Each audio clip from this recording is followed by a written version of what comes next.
Good morning, my dear students of class 12th. Myself Mohit Misra. Today we will discuss about the chapter number 4, Human Settlement in book 2, second book का. Okay okay students, हम कुछ की points के बारे में study करते हैं कि ह्यूमन सेटलमेंट है क्या. Human settlement means cluster of dwelling of any type of size where human being live. एक ऐसा सेटलमेंट जहाँ पर मनुष्य निवास करते हैं वो आपका ह्यूमन सेटलमेंट कहलाता है. Settlement vary in size and type. Settlement जो होता है हमारा वेरी करता है, मतलब डिफरेंट टाइप की कैटेगरी में बिलोंग करता है. In size and type, size के अनुसार और टाइप के अनुसार. They range from hamlet to metropolitan cities. Hamlet मतलब होता है छोटी एरिया एंड मेट्रोपॉलिटन सिटीज़ बड़ी बड़ी एरिया में. Settlement could be small and sparsely spaced. Settlement क्या होता है बेटा? कुड बी स्मॉल हो सकता है, छोटा हो सकता है, एंड स्पार्सली स्पेस्ड हो सकता है. Okay. They may be also be large और क्लोजली स्पेस्ड. या तो लार्ज हो सकता है या क्लोजली स्पेस भी हो सकता है. The sparsely located small settlements are called villages specializing in agriculture or other primary activities. Larger settlements are termed as urban settlements, specializing in secondary and tertiary activities. The basic differences between rural and urban settlements are as follows. Rural settlement derive their life support or basic economic need from land-based primary economic activities. Urban settlements depend on processing of raw material and manufacture of finished goods on the one hand, and other variety of settlements. Service and the floor. Cities act as nodes of economic growth. City क्या होती हैं? Economic growth का centre बनी है. Provide goods provide करती है and service not only to urban dwellers but also to the people of rural settlements in their hinterland in return for food and raw materials. Rural and urban settlements differ in terms of social relationship. Rural और urban settlement जो होती हैं differ करती हैं in terms of social relationships, attitude and outlook. ठीक है. Rural people are less mobile and therefore social relation among them are intimate. Okay. उनके अंतर तक संबंध होते हैं. In urban areas on the other hand way of life is complex. उनका जो लाइफ का वे होता है कॉम्प्लेक्स होता है एंड फास्ट होता है. Social relations are formal. उनकी सोशल रिलेशंस जो है कैसी हैं? फॉर्मल हैं. टाइप्स ऑफ रूरल सेटलमेंट, यानी कि रूरल सेटलमेंट की टाइप कौन कौन सी हैं? Types of the settlement are determined by the extent of the built up area and inter house distance. There are various factors and conditions responsible for having different type of rural settlements in India. These include physical features, nature of terrain, altitude, climate and availability of water. Number 2 आ जाता है culture and ethnic factors. ये आते हैं. these includes physical features, nature of terrain, altitude, climatic, water. ठीक है. अब आती culture और इतने फैक्टर्स में आ जाएंगे social structures, caste and religions. Third आ जाता है security factors, defence against theft and robberies. अब आती बात rural settlements in India. Okay. Can be broadly be put into the 4 types. ये 4 टाइप्स के होते हैं. नंबर 1 क्लस्टर्ड, एग्लोमेरेटेड और न्यूक्लिएटेड. ठीक है. The clustered rural settlement is a compact और closely built up areas of houses. ठीक है. In this type of village the general living areas is distinct and from the surrounding farms, barns and pastures. These the closely built up areas and its intervening street present some recognizable pattern और geometric shape होती है. Such as इनकी shape कैसी होती है? Rectangular होती है, radial होती है, लीनियर होती है, ETC. Such settlements are generally found in fertile alluvial plains. इस प्रकार के सेटलमेंट्स जो होती हैं फर्टाइल एल्यूवियल प्लेन्स में पाए जाते हैं. And in the north eastern states people live in compact villages. People क्या करते हैं बेटा? कॉम्पैक्ट विलेज में रहते हैं फॉर सिक्योरिटी और डिफेंस रीजन के लिए. Such as in Bundelkhand region of central India, जैसे आपका बुंदेलखंड रीजन जो है सेंट्रल इंडिया का, and in Nagaland. In Rajasthan scarcity of water has necessitated compact settlement for maximum utilisation of available water resources. Okay. Number 2 आ जाती semi clustered और fragmented type of settlement. Semi clustered और fragmented settlements may result from tendency of clustering in a restricted area of dispersed settlement. The land owning and dominant community occupy the central part of main village, whereas people of lower strata of society and manual workers settles on the outer flanks of the village. Such settlements are widespread in Gujarat, plains and some parts of Rajasthan. Hamleted settlement क्या होते हैं? These settlements are locally called Panna, Para, Pali, Nagala, Dhani, etc. in various parts of the country. This segmentation of a large village is often motivated by some social and ethnic factors. Such villagers are more frequently found in the middle and lower Ganga plains. कुछ villagers जो होते हैं इन villages में रहते नहीं हैं found in middle and lower Ganga plains में, छत्तीसगढ़ में, and lower valleys of Himalayas. Number 4 आ जाता है डिस्पर्स्ड और isolated type of settlement. In India it appears in the form of isolated huts and hamlets of few huts in remote jungles. बहुत दूर वाले जंगलों में इस प्रकार के स्ट्रक्चर मिलेंगी. और on small hills with farm of pasture on the slopes, जिनके पास्चर की स्लोप जिनकी पहाड़ियों के ऊपर पास्चर के जो मैदान हैं वो पहाड़ियाँ हैं उन पर मिलेंगे. Extreme dispersion of settlement is often caused by extremely fragmented nature of the terrain and land resources base of habitable areas.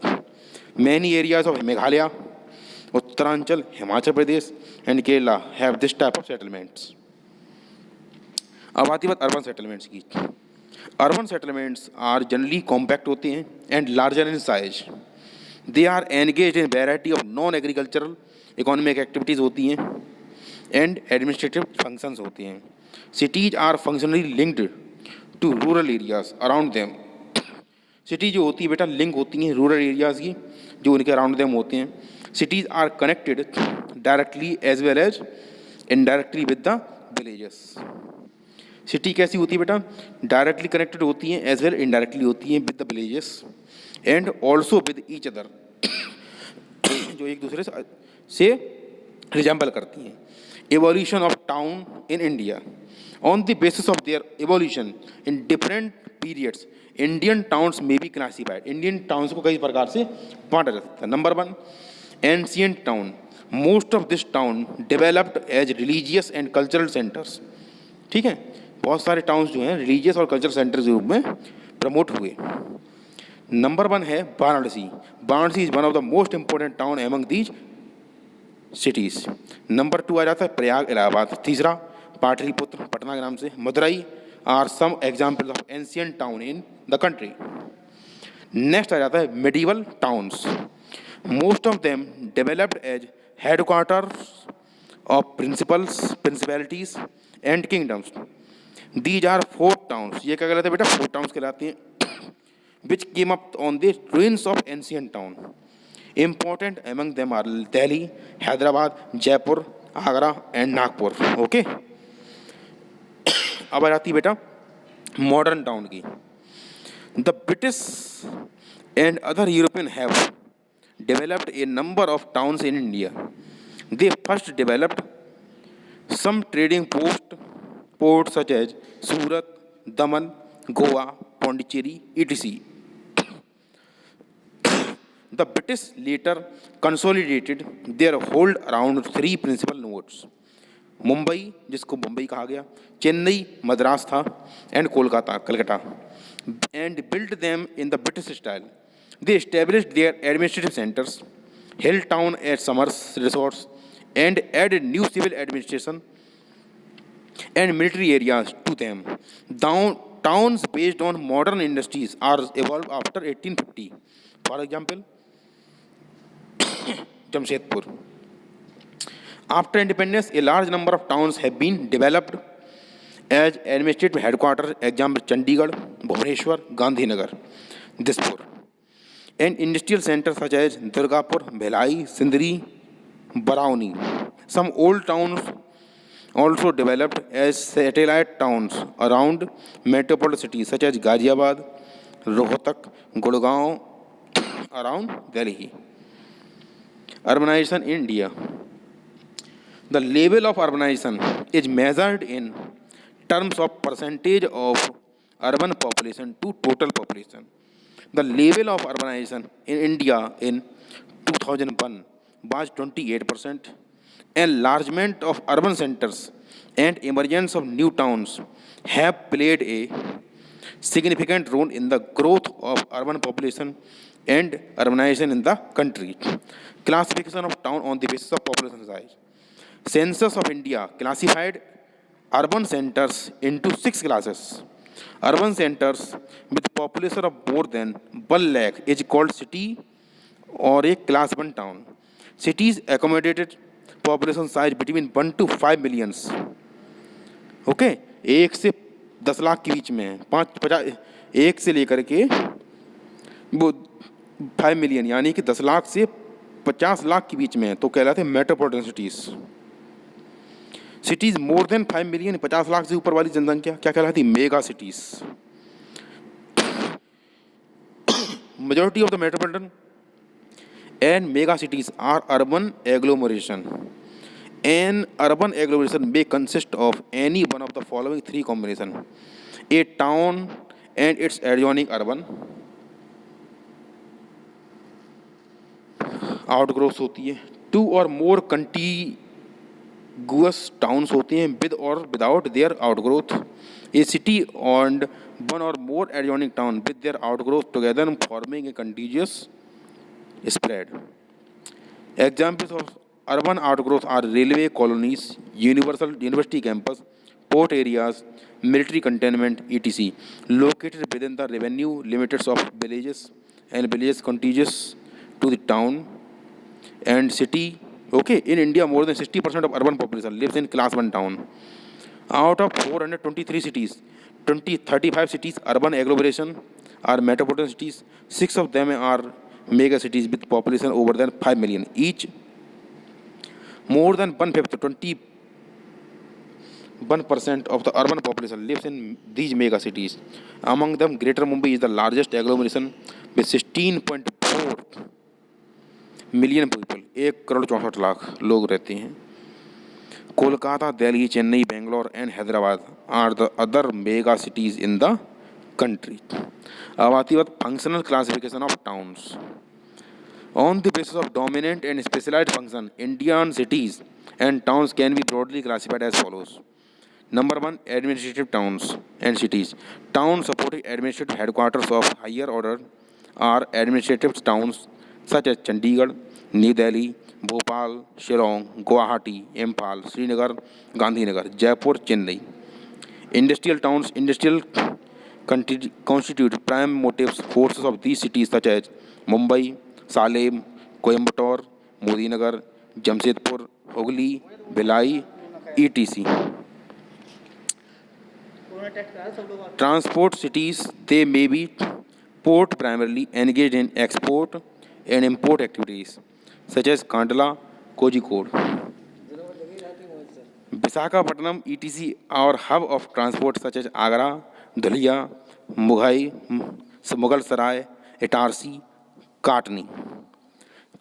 Fourth point is commercial towns. Towns and cities specializing in trade and commerce are kept in this class. Kolkata, Saharanpur, Satna, etc. are some examples. Mining towns क्या कहलाते बेटा? Mining towns, these towns have developed in mineral-rich areas such as Raniganj, Jharia, Digboi, Ankleshwar, Singrauli, etc. Okay, next कहलाएंगे garrison cantonment town. These towns emerged as garrison towns, यानी कि such as Ambala, Jalandhar, Mahoba, Babina, Udhampur, etc. Next are educational towns. Starting a center of education, some of them have grown into major campus towns such as Roorkee, Varanasi, Aligarh, Pilani, Allahabad etc. Religious and cultural town. Varanasi, Mathura, Amritsar, Madurai, Puri, Ajmer, Pushkar, Tripathi, Tirupati, Kurukshetra, Haridwar, Ujjain come to the prominence under due to the religious and cultural significance. कुछ tourist town भी होते हैं बेटा, उनके बारे में देख लेते हैं। नैनीताल, मसूरी, शिमला, पंचमढ़ी, जोधपुर, जैसलमेर, ओडागा मंडलम, ऊटी जिसे कहते हैं आप, mount Abu are some of the tourist town. So this is all about today's topic, and your chapter is finished from book 1 chapter 4 finish, and I hope you will enjoy. And all the students of class 12th, please note down these points on your fair answer copy and send me to my WhatsApp number and learn these topics to that you can get maximum mark in the upcoming examination. Thank you. Bye bye. Okay.